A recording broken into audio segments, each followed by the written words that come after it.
over my dead body. She's not going anywhere with anybody. My daughter is not a roadside mechanic. Next morning, something strange happened. The same rich man whose car Ada had fixed came back to the village. This time, he came with another man, a white man, with glasses and a camera. They parked near the shed and started asking questions. Who is the girl who fixed my car? We want to take pictures of her. We want to offer her something. The villagers rushed out. Some started pretending like they were related to Ada. Oh, she's my cousin's daughter. She lives just behind my house. I used to change her pampers. But Ada was not there. She was still sleeping in the shed. When they finally found her, the white man shook her hand and smiled. You are gifted, he said.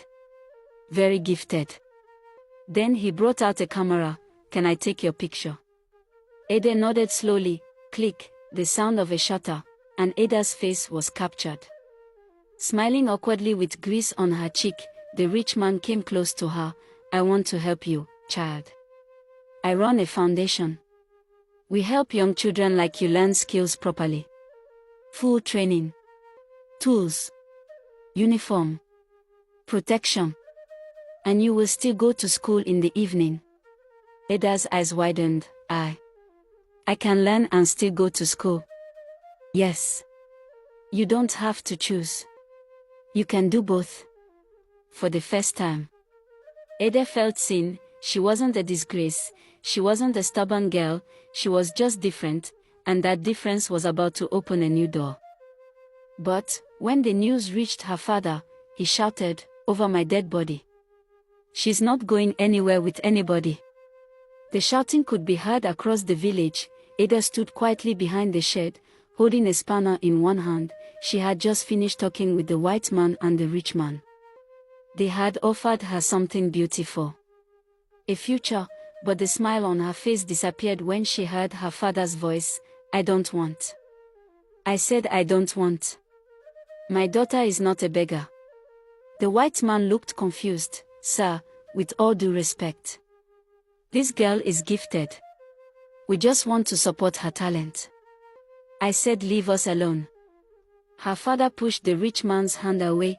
Is it because you gave her 5 Nigerian nairas? 000 that day. That's why you want to carry her like luggage? What is this nonsense? Sir, please. The white man tried again. This is not nonsense. We help hundreds of children like this every year. Carry your help and go. She is going to school. And after that, she will get married and bear children. The villagers were watching. Some were shaking their heads. Others laughed quietly. Ada's mother stood at the back of the crowd, holding her wrapper tight against her chest, crying silently. The rich man looked at her. Madam, what about you? Don't you want a better life for your daughter? She opened her mouth, but her husband shouted again, don't talk, Ngozi. You want to disgrace me? ABI. The white man looked at Ada's father one last time, then sighed, I'm sorry. We will not force you. They entered the car. Ada watched as the engine started. As the dust rose. And as the hope slowly drove away, just like that, gone. That night, it rained. Thunder rolled through the sky like angry drums. Ada didn't sleep. She stared at the ceiling, thinking of the workshop, the tools, the uniform, the white man's kind face, and how close it all was. Just 1 year from her father would have changed everything, but instead, she heard, I don't need their help.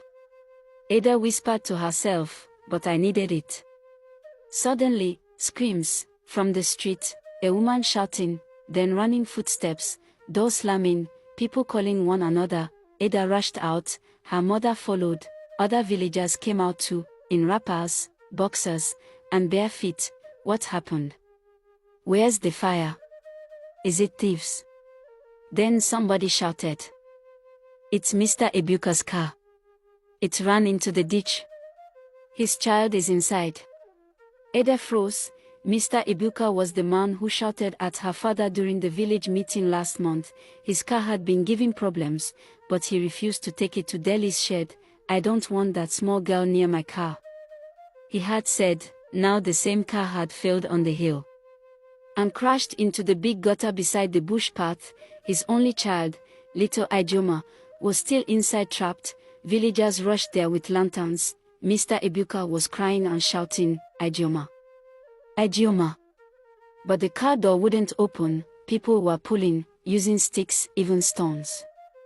Nothing worked. Fuel was leaking, and the smell of smoke was rising. "She'll die inside there. Somebody do something." Suddenly, a small voice said, "Let me try." Everyone turned. It was Ada. She stepped forward with a small rusty toolbox in her hand. Her dress was wet from rain. Her face was serious. Mr. Ebuka looked at her and hissed, "Go back to your house. This is not play." But Ada walked past him, kneeling beside the car. She touched the underdoor panel, pulled a wrench from her box, and whispered, "Please, God, let it work." In less than a minute, she found the stuck joint. Another minute, she loosened the side, and with one final twist, click, the door flew open. A small hand reached out. Ijeoma was safe. The whole village gasped. Ada lifted her out carefully and gave her to her crying mother. Nobody spoke for a moment. Then someone said, "That girl just saved a life." Another said, "She's not just playing. She knows what she's doing." Mr. Ebuka turned to Ada slowly. His lips were shaking. "Thank you," he whispered. I'm sorry." Then he turned to the crowd. "Everybody. This girl is a mechanic. A real one." The next day, everything changed. People started coming to Deli's old shed again, but not to see Deli, to see Ada. Men brought their motorcycles. Women came with grinding machines. Someone even brought a generator from 2 towns away, all for the small girl who saved Ijeoma. Her father watched silently from the house. At first, he refused to say anything, but one evening, when Ada came back with 8,000 Nigerian nairas in small notes, he sat down beside her and said, "You're still my daughter." Ada didn't answer, but she smiled, a small, quiet smile that looked like the moonlight, but that wasn't all. That night Ada couldn't sleep early. This time it wasn't out of pain or beating from her father, it was out of happiness and the words coming from her father. Years passed and Ada had grown into a beautiful woman. She had turned 18. Still working at Deli's mechanic shop, without a school certificate, until one fateful morning,